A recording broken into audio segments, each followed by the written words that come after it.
नहीं, जो दिल लगी करता फिरता फिर जाकर दिल की बात करता। वो वन मैन था। एक बार उसके दिल में कोई बस गया तो बस गया, और मास था तो फिर उसकी मोहब्बत थी। वो साफ उससे अपने दिल का हाल बयान करके उसे उसकी मर्जी मालूम करता, उसे अपनी ज़िंदगी में शामिल करने का फैसला ले चुका था। महास्ता से मिलना है। काउंटर पर खड़ा वो लड़के से बोला, ये हॉस्पिटल तो इब्रार का हॉस्पिटल था जहाँ वो काम करता था, और खुल्फान उससे कई बार मिलने भी आ चुका था, लेकिन तब वो ये नहीं जानता था कि महास्ता भी इसी हॉस्पिटल में होती थी। फिर वो पहले क्यों ना उसे देख सका? शायद उस लड़कियों की खूबसूरती अपील नहीं करती थी। वो तो महास्ता की दलेरी, उसकी बहादुरी देखकर दिल हारा था, वरना खूबसूरती तो उसके इर्द गिर्द घूमती थी जिसे खुल्फान गले से ही थूकता भी नहीं था। डॉक्टर महास्ता, जी सर। उनका केबिन आगे जाकर राइट साइड 203 रूम है। वो लड़का झट से बोला, डॉक्टर महास्ता। खुल्फान मध्यम से बड़बड़ाया। उसके लहजे में मोहब्बत सुलग रही थी। हसीन शबी छम से आंखों में समाये। वो मजबूत कदमों से उसकी जानिब बढ़ने लगा।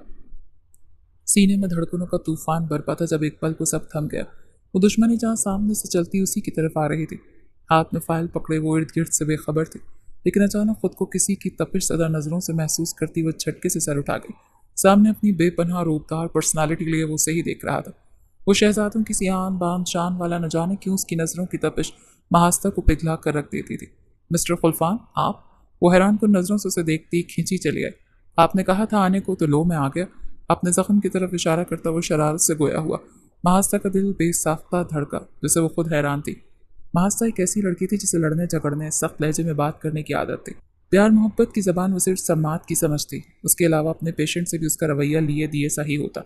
बचपन से उसने ना किसी को दोस्त बनाया, ना खुद से किसी को फ्री होने दिया। वो एक स्ट्रॉन्ग और बोल्ड लड़की थी, बेखौफ दुनिया की आंखों में झांक कर उनका मुकाबला करने वाली। अपनी 23 साल जिंदगी में आज तक कोई ऐसा इंसान नहीं था जिसने उसे मुतासिर किया। वो अपने आप में एक बारूद और बारूद का गोला थी। हर कोई उसकी तबीयत से खाइफ दूर ही रहता था। नक चढ़ी, मुंह पट, कभी ना किसी से खुश होने वाली। महास्ता को लगता था दुनिया में कोई मर्द ऐसा पैदा ही नहीं हुआ जो उसे संभाल सके, जो उसके हुरूफ अपने नाम करवा सके। एक सम्माक थे जो उसे कायल करने की ताकत रखते थे, लेकिन सामने खड़े इंसान की आंखों में पता नहीं ऐसा क्या था जिसे वो लाख कोशिशों के बाद इग्नोर नहीं कर पा रही थी। रह रहकर सारी रात उसकी आंखें उसे जगाए रखें, और आज फिर वो उसके सामने इम्तिहान बना खड़ा था। उसकी आँच देती नज़रों का हिसार हुनूस अब भी उसके गिर्द बंधा था, जिसे वो परेशान कर रही थी। अभी आपका जख्म कैसा है? लब हल्के से वाग हुए, निगाहें निगाहों पर ही जमी थी। आपके बिना बिल्कुल बेहाल, वैसे खून आलू, आपकी मेहरबान निगाहों का मुंतज़िर। आंखों में शरारत थी, यूं जैसे छेड़ रहा हो, कह रहा हो कि तुम्हारे बिना तो मैं कुछ भी नहीं। मास्टर का दिल उछल कर मुंह को आया, आंखें फैल गईं। ये किस किस्म का इंसान था जो महास्ता को बिना जाने उससे फ्री होने की कोशिश कर रहा था? शोधे इंसान, होश में तो हैं आप?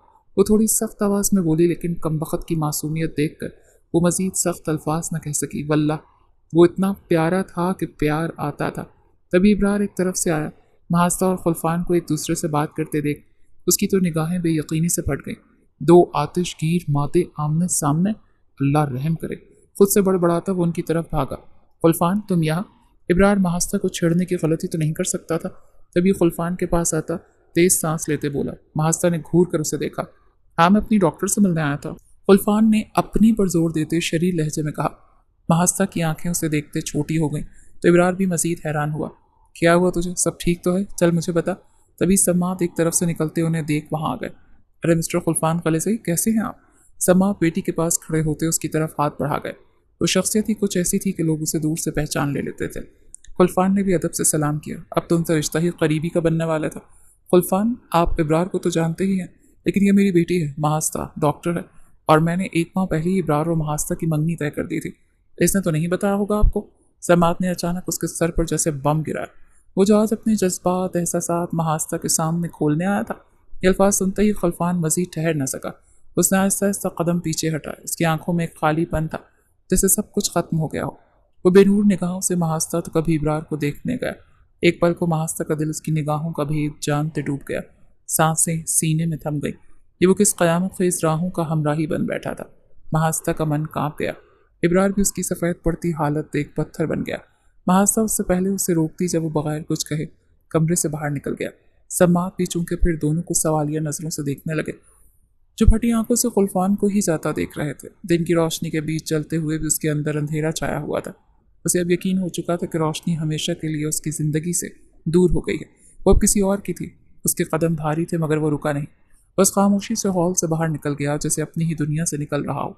खुलफान हॉस्पिटल से बाहर तो निकल आया, लेकिन उसके कदम लड़खड़ा रहे थे। वो आज अपना सब कुछ हार चुका था। सच बताओ महास्ता, क्या तुम और खुलफान एक दूसरे को जानते हो? क्या तुम दोनों के बीच कुछ है? समाद के जाने के बाद उसके केबिन में आता फट पड़ा। क्या बकवास कर रहे हो? तुम्हारी हिम्मत भी कैसे हुई इस तरह मुझसे बात करने की? मेरे सामने से चले जाओ और अपने दोस्त से जाकर पूछो। मैं तुम्हारे सवालों का जवाब देने की पाबंद नहीं। वो गुस्से से धाड़ी, जबकि उसका दिल खुद कमज़ोर पड़ रहा था। देखो महास्ता, खुलफान बाकी लड़कों जैसा नहीं। वो जिस कौम, जिस ख़ानदान से ताल्लुक़ रखता है, वहाँ अगर जज्बाती किसी से वाबस्तगी हो जाए तो मरते दम तक वफा निभाते हैं। मैंने आज से पहले उसे कभी किसी लड़की की तरफ निगाह करते तक नहीं देखा, और यहाँ वो जिस तरह तुम्हें देख रहा था, मंगनी की खबर सुनकर जो उसकी हालत हुई, उससे साफ जाहिर है वो तुम्हारे लिए जज्बात रखता है। तो प्लीज़ मुझे बताओ महास्ता, ताकि मैं कुछ कर सकूँ अपने दोस्त के लिए। इब्रार उसके सामने कुर्सी पर गिरता टूट गया। वहीं महास्ता पर भी जैसे बिजली गिरी। अंदर कहीं उसका दिल सच्चाई जान चुका था, लेकिन दिमाग हकीकत मानने को राजी नहीं था। नहीं, ऐसे कैसे हो सकता है? कोई पहली ही नज़र में, एक ही मुलाकात में किसी को दिल कैसे दे सकता है? खुद से बड़बड़ाती वो भी उसके सामने बैठ गई, खामोश, साकित, अंदर से खाली होती। दिन भर सड़कों की खाक छानने के बाद रात 11 बज चुके थे। वो सड़क के बीचों बीच चलता हुआ अपने और महास्ता के एक एक मूवमेंट को याद करके मुस्कुरा रहा था और सोच रहा था कि उसकी मोहब्बत इतनी ही गई गुजरी थी कि उसको किसी और की झोली में डाल दिया गया, और वो इतना ताकतवर होने के बावजूद भी कुछ नहीं कर सका। लेकिन वो कहते हैं ना कि जब तक अल्लाह न चाहे तब तक कोई कुछ नहीं कर सकता। आज सालों बाद वो ऐसी टूटी हुई मुस्कुराहट से मुस्कुरा रहा था, और उसके अंदर की तबाही उसकी मुस्कुराहट में दिखाई दे रही थी। उसकी आंखों में फैली नमी उसके अंदर तब्दीली की गवाही दे रही थी। मोहब्बत की पहली ही मंजिल पर वो उसे खो बैठा था। हल्की हल्की बारिश उसके ऊपर पड़ने लगी तो उसने अपना झुका हुआ सर उठाकर आसमान की जानिब देखा। बारिश के कतरे उसके चेहरे पर पड़ने लगे।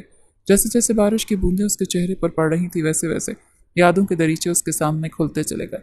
वो बुलंद आवाज में चीखें मारने लगा, महास्ता, महास्ता, तुम कैसे किसी और की हो सकती हो? आज उसकी चीखों में बेबसी थी। उसकी चीखें आसमान से जा टकराई थी, लेकिन उसे सुनने वाला कोई भी नहीं था। उसे लग रहा था जैसे वो आज मर रहा हो। उसने कभी किसी के साथ गलत नहीं किया था, फिर क्यों क्यों उसके साथ गलत हो रहा था? जिंदगी में पहली दफ़ा वो इतना अपने आप को बेबस महसूस कर रहा था कि उसमें इतनी ताकत नहीं थी कि वो यहाँ से गायब होकर कहीं दूर चला जाए। वो बेअख्तियार से सकने लगा। वहीं इब्रार फ़ोन करके उसे अब थक चुका था, जिसका कोई अता पता मालूम नहीं चल रहा था। न जाने कहाँ जाकर छुप बैठा था। माहम घर आती खौफ से कांप रही थी। वो अनजान लड़की जिसे माहम ने पहली बार देखा था, वो क्यों से बार बार महास्ता कहकर पुकार रही थी? क्या जो ख्वाब में बचपन से देखती आ रही सच तो नहीं? उसके दिल ने खुद से कहा। आंखों से आंसू गिरने लगे। आखिर हकीकत क्या थी? जरूर इस सब के पीछे कोई गहरा राज था जो उससे छुपा हुआ था। कुछ भी हो जाए, मैं इस राज को जान कर रहूंगी। खुद से मजबूत लहजे में कहती वो अब कल का उजाला होने का शिद्दत से इंतजार करने लगी। फिर जैसे ही दिन निकला, वो सबसे छुप कर बिना जरमीना के अकेली उस लड़की के पास जा पहुंची, जहां वो लड़की एक बार फिर महास्ता को चादर में लिपटा देख हैरान परेशान थी। कौन है महास्ता? मुझे सब जानना है, माहम बेताबी से बोली। अब उस लड़की के साथ उसके साथी भी वहां आते उसे हैरानी से देख रहे थे, जो रो रही थी। मेरा नाम केन है, और जब तुम महास्ता नहीं तो फिर ये कौन है जो मेरे साथ है? केन ने जेब से मोबाइल निकालकर एक तस्वीर खोली और उसके सामने कर दी। माहम को लगा जैसे किसी ने तेज धार चाकू से उसके दो हिस्से कर दिए हों। वो फटी आंखों से तस्वीर को देख रही थी, जहाँ उसकी बिल्कुल हमशक्ल लड़की उसे केन नामी लड़की के साथ खड़ी, भूरे लंबे बाल, वैसी नाक, शक्ल, सब कुछ माहम जैसा था सिवाय आंखों के। माहम की आंखें गहरी ब्राउन थी। हाथ से मोबाइल छूटकर जमीन पर जा गिरा। नहीं, ऐसा नहीं हो सकता, ये मुमकिन नहीं। नाना ने बताया था वो माँ के साथ मर चुकी है, फिर ये जिंदा। माहम का जिस्म लरज रहा था, आंखें खौफ से फटी थी और वो बुरी तरह से रो रही थी। केन और उसके साथियों ने अजीब नज़रों से उसे देखा, जो अपनी ही तस्वीर देख कर रो रही थी। या तो तुम महास्ता हो या हम सबको पागल बना रही हो, या फिर सच कुछ और हो। से हमें बेवकूफ़ बनाना बंद करो। महास्ता, सच बताओ। केन गुस्से और नाराज़गी से बोली तो माहम ने आंसू पोंछते उसे देखने लगी। सच अभी सामने आ जाएगा। क्या आप महास्ता को फ़ोन कर सकती हैं अभी? माहम की बात पर सब एक दूसरे की शक्लें देखने लगे। ये कैसे मुमकिन था कि सामने महास्ता खड़ी थी और वो खुद को ही फ़ोन करने का कह रही थी? केन को लगा कि उसका दिमागी तवाज़ुन बिगड़ गया है। जब भी ऐसी बातें करेगी, प्लीज़ एक दफ़ा आप उन्हें फ़ोन करें। वो हाथ जोड़ती मिन्नत करने लगी। केन ने महास्ता का नंबर डायल किया। जैसे जैसे रिंग जा रही थी, सबके दिल की धड़कनें बढ़ रही थी। वहीं माहम का तो दिल ही ऐसे धड़क रहा था जैसे अभी बाहर आ जाएगा। महास्ता उस वक्त अपने कमरे में बंद थी। आज जो कुछ भी हुआ था, इस सब से उसका दिल खुद को मलामत कर रहा था। उसका कसूरवार खुद को समझ रही थी। क्यों उसने खुलफान को इतनी अहमियत दी कि वो उसके दिल में जज्बात रख बैठा। तभी उसका फ़ोन बजा। उसने सर उठाया तो देखा केन पाकिस्तान से उसे फ़ोन कर रही थी। दुखते सर को दबाती वो फ़ोन कान से लगाए बोली, हेलो, बोलो क्या हुआ?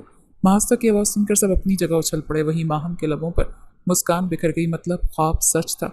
उसकी जुड़वा बहन मरी नहीं, जिंदा थी। जो ख्वाब उसे नजर आते थे कि उसकी एक हम शक्ल लड़की उसके साथ अक्सर खेलती है, बातें करती है, वो उसका वहम नहीं, हकीकत थी। महास्ता, क्या ये तुम हो? केन की निगाहें खौफ से माहम पर टिक गई थी, जबकि लहजा कांप रहा था।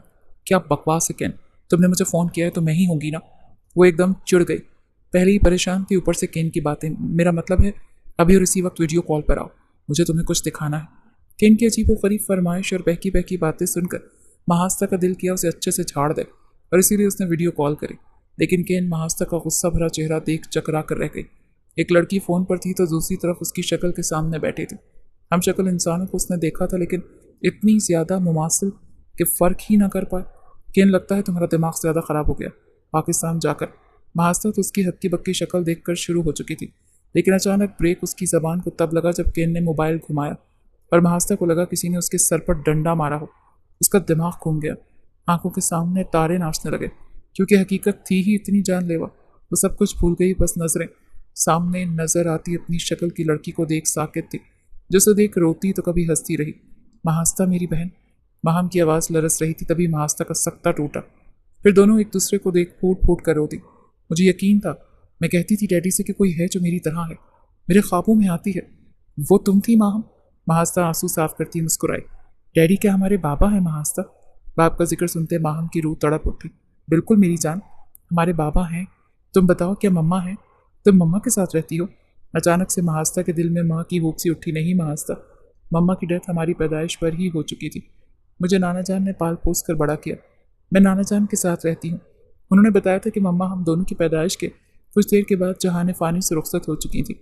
उन्होंने 2 बच्चियों को जन्म दिया था, जो एक सांस न आने की सूरत में उसी वक्त दम तोड़ चुकी थी। बची मैं, तो वो मुझे अपने साथ ले आए। माहम ने उससे सारी बात बताई जो उसे शेरदाद ने बताई थी। तुमने कभी उनसे डैड के बारे में नहीं पूछा? महास्ता के सवाल पर माहम चुप हो गई। उसे क्या बताती कि उसे यहाँ बड़ों से सवाल जवाब करने की छोटों को इजाज़त नहीं थी। माहम, क्या तुम डैड से मिलना नहीं चाहती? उसकी खामोशी को देख महास्ता मध्यम आवाज़ में बोली तो माहम से सक उठी। एक बेटी अपने बाप की मोहब्बत, उसकी शफकत के लिए कैसे नहीं तड़पेगी? लेकिन ये मुमकिन नहीं महास्ता, हमारे कबीले से लड़की बाहर नहीं निकल सकती। माहम के आंसू कतरा कतरा गिर रहे थे। तुम नहीं निकल सकती, महास्ता तो निकल सकती है। महास्ता के शरीर अंदाज पर माहम झिलमिल आंखों से उन्हें देखने लगी। मतलब? वो एकदम बोली। मतलब ये कि मैं पाकिस्तान तुम्हारे पास आ सकती हूँ, फिर तुम महास्ता बनकर न्यूयॉर्क डैड से मिलने जा सकती हो। इस तरह किसी को खबर भी नहीं होगी। तुम्हारी जगह में मेरी जगह तुम, महास्ता शरारती अंदाज में कहती बोली। उसकी आंखों में ढेर सारे सितारे चमक रहे थे। नहीं नहीं महास्ता, अगर किसी को शक हो गया तो मेरी वजह से तुम भी फंस जाओगी। मैं नहीं चाहती मेरी वजह से तुम किसी मुसीबत में पड़ो। तुम नहीं जानती इन कबायली लोगों को, बहुत गैरतमंद होते हैं, अपनी औरतों को चार दीवारी में रखने वाले। तुम ठहरी आज़ाद परवरदा पढ़ी लिखी काबिल लड़की, यहाँ की बोली रहन सहन तौर तरीक़ा रवाज किसी से भी नावाकिफ। तुम यहाँ आई तो कैद कर दी जाओगी। आम उसे ऊंचाई से आगाह करती इनकार कर गई। आज तक किसी माई के लाल में इतनी ताकत नहीं कि महास्ता को कैदी बना सके। मैं चाहूँ जब तक आज़ाद भी रह सकती हूँ, चाहूँ तो कैदी भी। तुम मेरी फिक्र नहीं करो, मैं आ रही हूँ जल्द पाकिस्तान। महास्ता ने गहरे मजबूत लहजे में कहा तो माहम चुप हो गई। उसे कायल करना माहम के बस में नहीं था। वो जिद और इरादे की पक्की थी, जो ठान लिया करके रहती थी। सरदार आ गए, सरदार आ गए। उसकी शानदार गाड़ी जैसे ही ज़मीनों की हदूद के अंदर दाखिल हुई, हर तरफ गोलियों और खुशी के नारों का शोर मच उठा। वो तेज़ रफ्तार गाड़ी धूल उड़ाती सी थी। सफ़ेद हवेली के सामने एक झटके से आकर रुकी। अम्मो जान और आगा जान खुशी से भागकर बाहर को आए। उनके पीछे ईमन खानम भी थी। ओए मेरा शेर, ओए मेरा जिगर लौट आया। खुशी से सरशार आगा जान बाकायदा हाथ खोले रक्स करने लगे। अम्मो जान हंसने लगी और वहीं खानम भी कई नोट हाथ में लिए खड़ी थी। मुलाजिम छुप छुप कर सरदार को देखने की चाहत में शर्मा रहे थे। तभी गाड़ी का दरवाज़ा खुला और वो दिन की रोशनी में स्याह रात की परछाई बना नीचे उतर आया। गम और गुस्से से सुर्ख आंखें स्याह ग्लासेस के पीछे छुपी थी।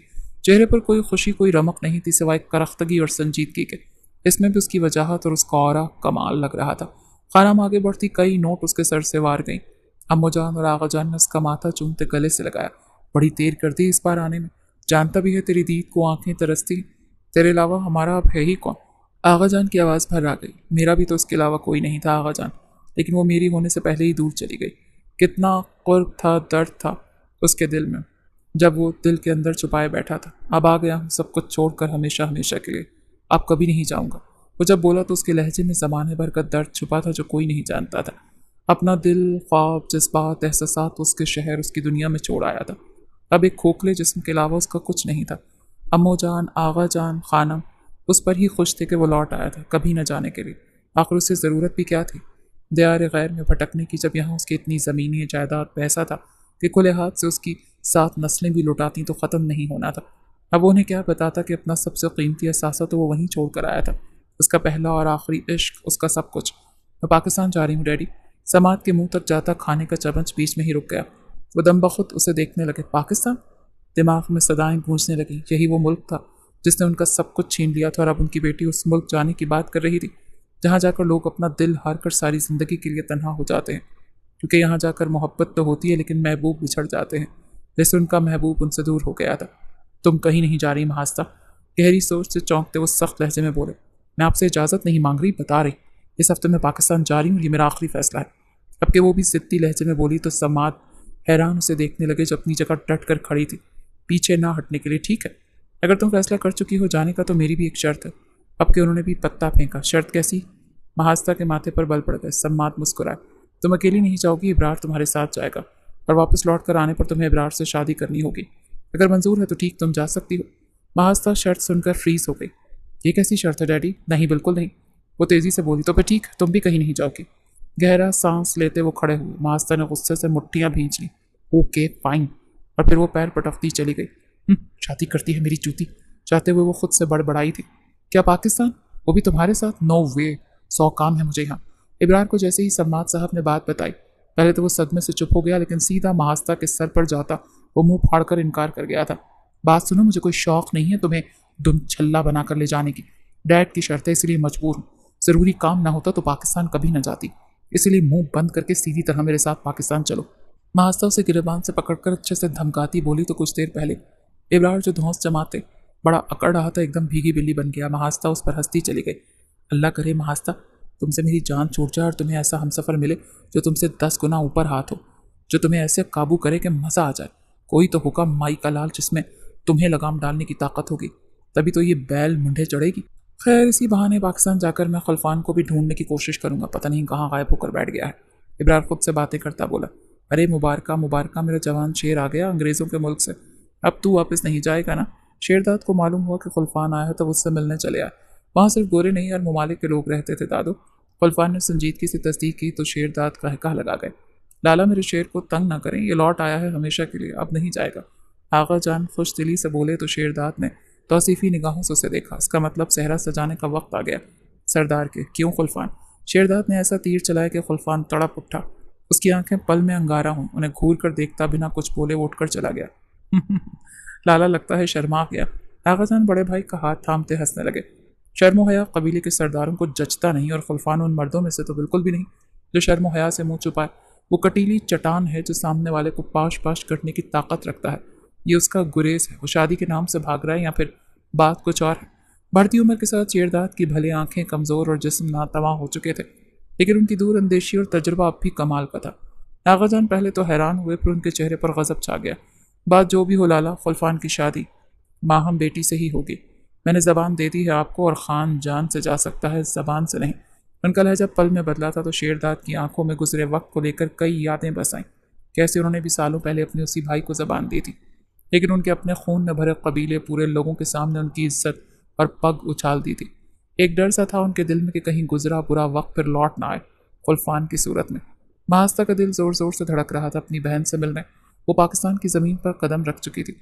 उसकी गाड़ी अनजान राहों पर गामजन थी। लंबा सफ़र और इतनी मुश्किलात के बावजूद उसका चेहरा खुशी से दमक रहा था, ये सोचते हुए कि वो कैसी होगी। वहीं उसके बराबर नींद थकन से निढाल इब्रार बेजारगी से ऊँग रहा था।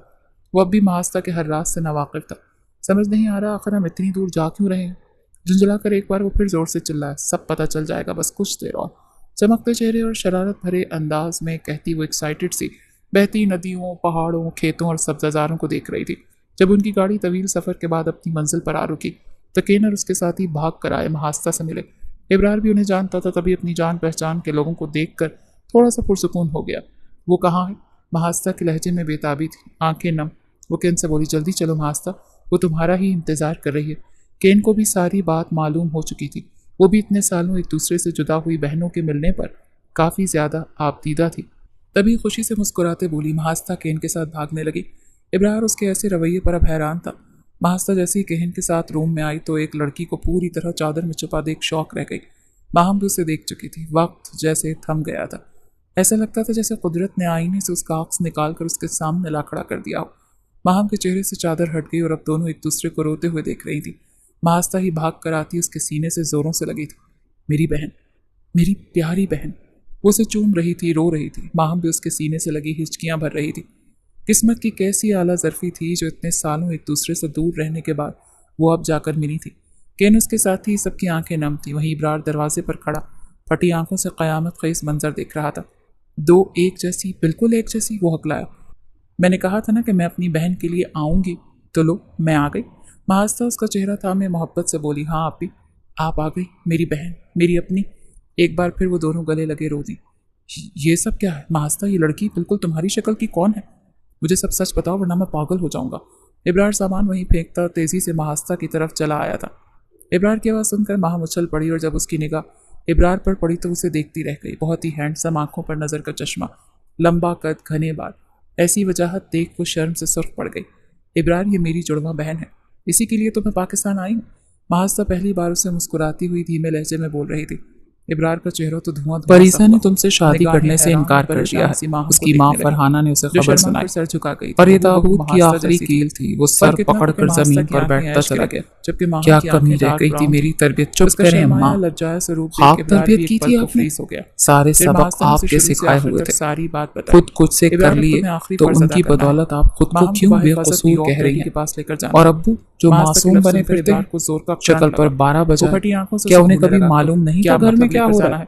खुद से तो सारी उम्र कुछ किया ना गया। वो छल ही तो सारा कुछ अपने भाई के सहारे छोड़कर बैठकर खाते रहे। कारोबार के नाम पर भी बस ठेंगा किया है। अब आ रहे हैं मुझे लानत मलामत कर जाना है। अरे भाड़ में गई वो परीसा, मुझे करनी ही नहीं है किसी से शादी। और वो पूरी बात और जाकर कहते हैं चाचा से, जाकर डलवा दिए वीडियो सारी दुनिया में। आप मुझे फर्क नहीं पड़ता। क्या हुआ ये ठीक? आप भी दफा हो जाओ, एकदम वरना गोली मार दूंगा अपने साथ साथ सबको। सुबह होश आएगा वो तो पागलपन से चिल्लाया तो वो दुहाइयां देती बाहर निकल चेहरे पर घबराहट। बाहर फैसल साहब जो सब कुछ सुनकर भी जैसे बहरे हुए बैठे थे। किसी से कुछ नहीं। दोनों मियां बीवी के पास खाली खाली नजरों से एक दूसरे को तकने के सिवा और अब कोई चारा नहीं था। नाजी और फराज कुछ दिन कबल ही घर छोड़कर कहीं और शिफ्ट हो गए थे। को ये बात अजीब वकाल फैसल साहब के अच्छा ही हुआ। कुछ हो वैसे भी उनके बेटे ने लोगों को नहीं मजीद उन्हें छोटे भाई से नजरें मिलाने के बाबू को मालूम छोड़ा ही दूसरी कहा बेटी था। जिंदा है तो उसे लेने यहाँ जरूर आएंगे। और मैं नहीं चाहती नाना जान बाबा एक दूसरे के आमने सामने आए। नाना जान को मालूम हो कि उनकी दूसरी नवासी जिंदा है तो वो तुम्हें भी बाबा से छीन लेंगे और यहाँ कैद कर लेंगे, चाहे उसके लिए उन्हें किसी की जान क्यों न लेनी पड़े। इस बार वो हार नहीं मानेंगे। इस सारी कहानी में जो खाली तुम इस राज को राज रखना जब तक कि मैं लौट कर ना आऊं। इतना बोलती माँ हम चादर अच्छे से सर पर रखती, वहां से रोती हुई चली गई। कई सवाल, कई बिन पाए राज जिनके सच की तलाश महास्ता के दिल को भी पूरी आग की तरह लपेट में ले चुकी थी। क्या होगा? क्या महास्ता माहम और माहम महास्ता बनकर अपनी अपनी तलाश कर पाएंगे? क्या सच है? समात का क्या मिलेगी खुल्फान को उसकी मोहब्बत?